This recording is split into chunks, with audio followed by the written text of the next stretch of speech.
Morning mga kalamat.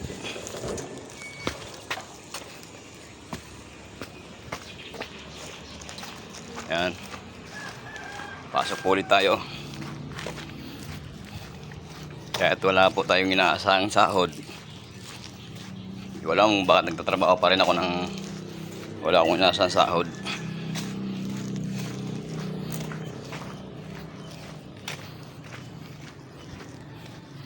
Ako yung nagpupursing tapos yung trabaho. Pero yung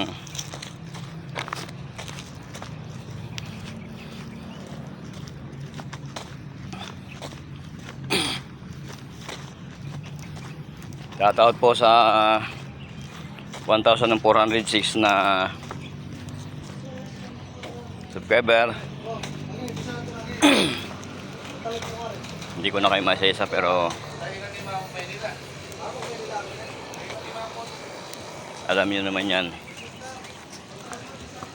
kasi sino na kayo. Ay lubos na nagpapasalamat sa inyong suporta.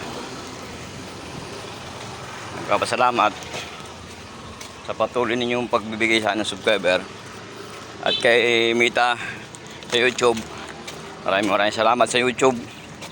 Kahit nagkakaroon ako ng mga copyright na hindi ko kasi alam yung hindi pwedeng gamitin music o sound effect sound doon sa aking mga video, pero binubura ko naman agad.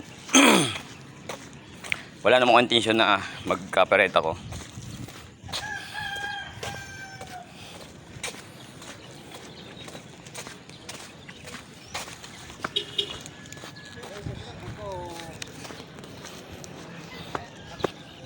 Kaya lubos ako humingi ng patawad kay Meta ay kay sa YouTube sa mga nakaka-copyright ko na hindi ko naman talaga alam yung paano yung pag-upload ng fan.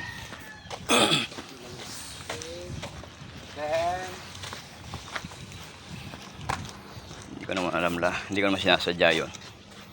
Gugulat na lang ako. Copyright pala ang ginamit ko.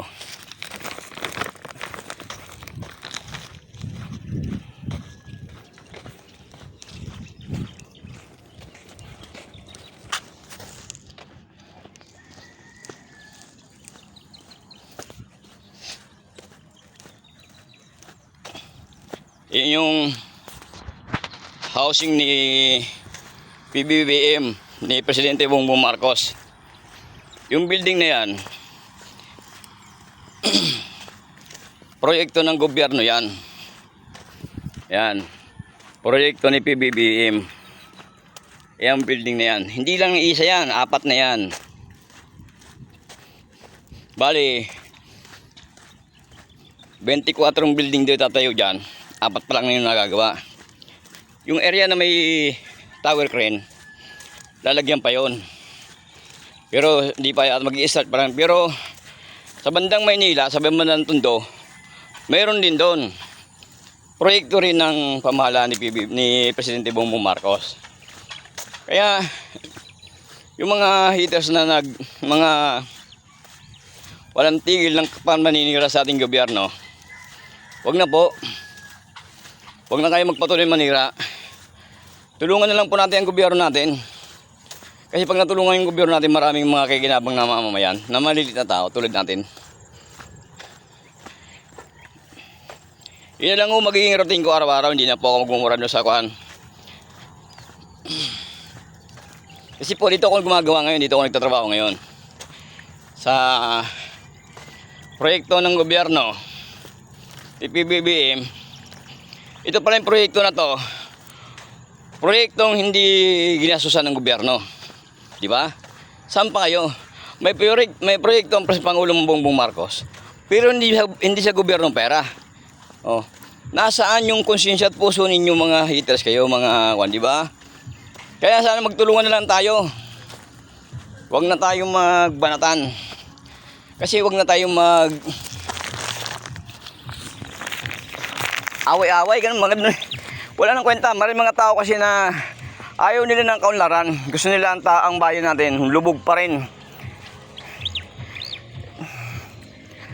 yung mga nagpapahikayat ng rally-rally ngayon, ay nako, tigilan na po natin yan mga kalamat ko.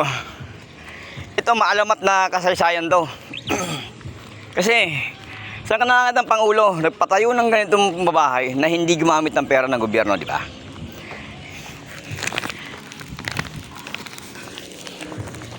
Oh. Proyekto ng gobyerno na hindi na gumamit ng pera.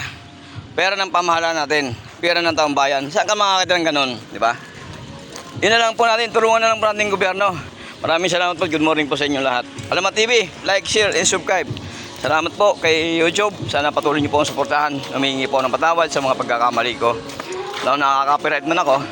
Hindi ko po nung po sigawang isadyain yun o kaya kuhan yung ginagawa niyo. Maraming salamat po at good morning! Alamat TV!